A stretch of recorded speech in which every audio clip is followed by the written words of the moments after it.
The Starliner spacecraft has now spent over 60 days in space, far longer than the originally planned 8 days. This extended duration, over 6 times the expected period, raises concerns about the spacecraft's future. Boeing and NASA seem to be facing significant challenges in keeping the Starliner project on track. There are questions about whether Boeing might consider abandoning the project and how NASA is responding to the situation. In today's episode of Alpha Tech, we'll explore these issues further. After many weeks of troubleshooting and tests to address the problems with Boeing Starliner, a press conference on the 25th revealed that nothing has changed. NASA and Boeing confirmed that the Starliner is still not ready to schedule a return date for the 2 astronauts. During its first manned test flight, NASA's Commercial Crew Program Manager, Steve Stitch, stated, "We don't have a major announcement today regarding a return date." Starliner's return to Earth has faced multiple delays since its initially planned re-entry about a week after launch. The date was pushed to no earlier than June 18th, then to June 22nd, then June 25th, and now late July. Currently, Starliner and its crew aren't expected back until at least August.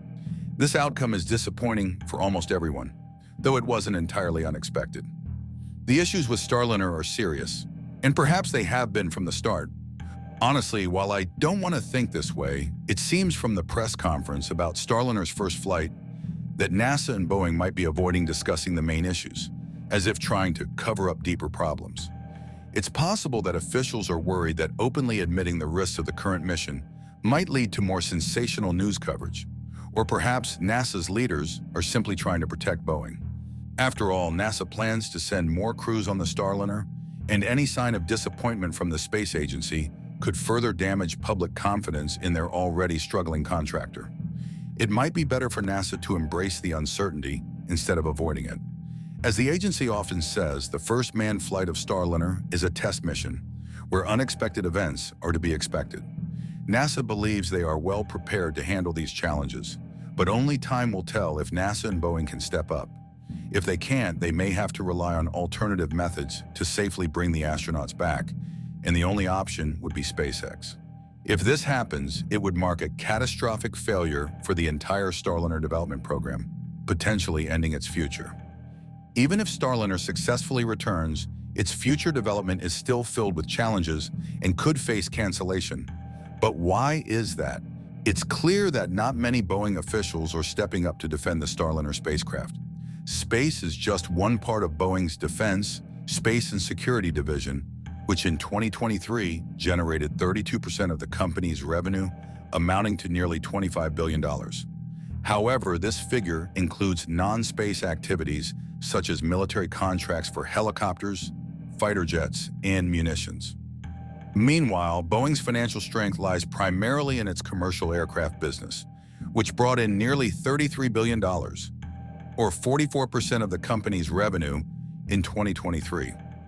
Boeing has already faced significant financial challenges, particularly with its commercial planes, which have cost the company at least $32 billion since 2019 due to ongoing issues. This has been a major blow to the century-old firm. Economically, the Starliner project has shown no profit, with extended heavy losses that Boeing must cover themselves, as government funding is no longer available. Additionally, the technical problems with the Starliner are difficult for Boeing to resolve, and competition in the launch market is fierce, especially with dominant rivals like SpaceX's Dragon.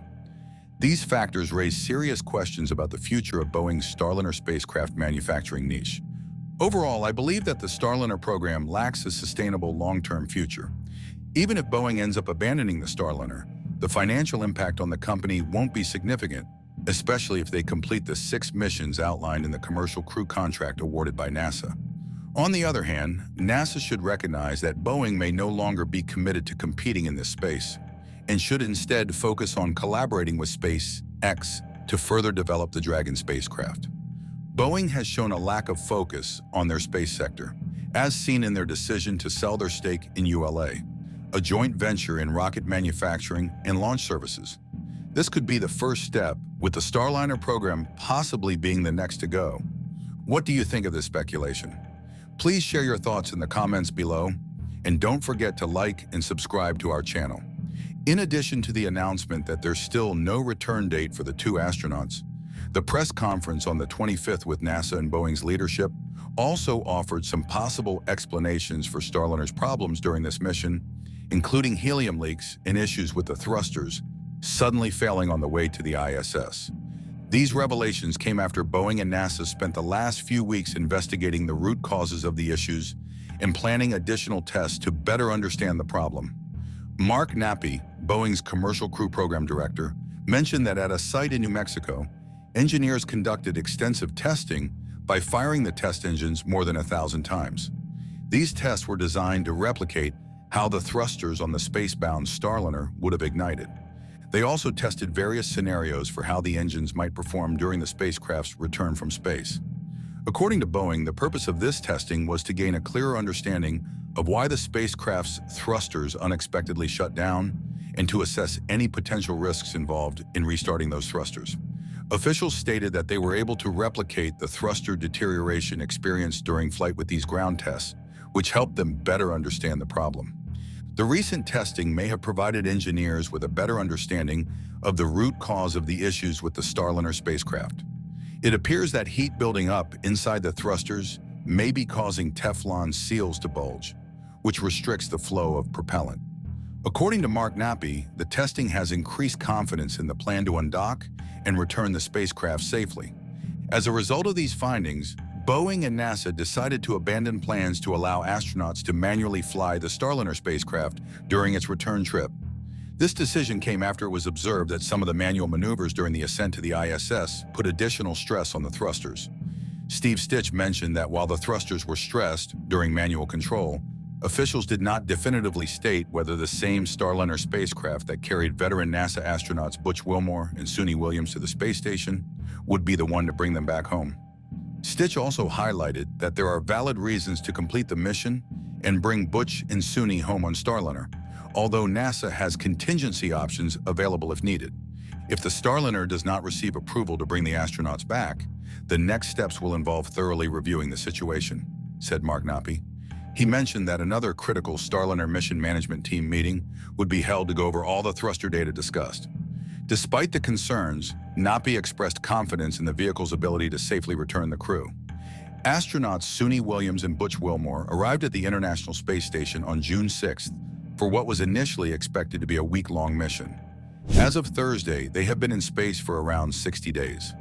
NASA has indicated that the Starliner can remain in space for a maximum of 90 days.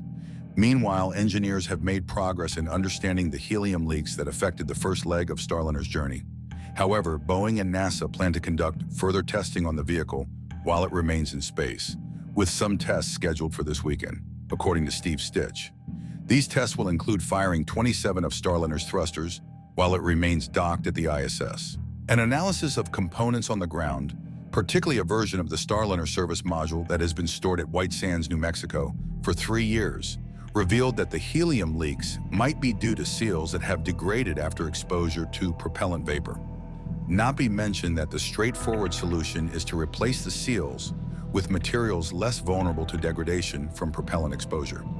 This change could be implemented in future Starliner missions. However, there is still work ahead to fully determine the best path forward.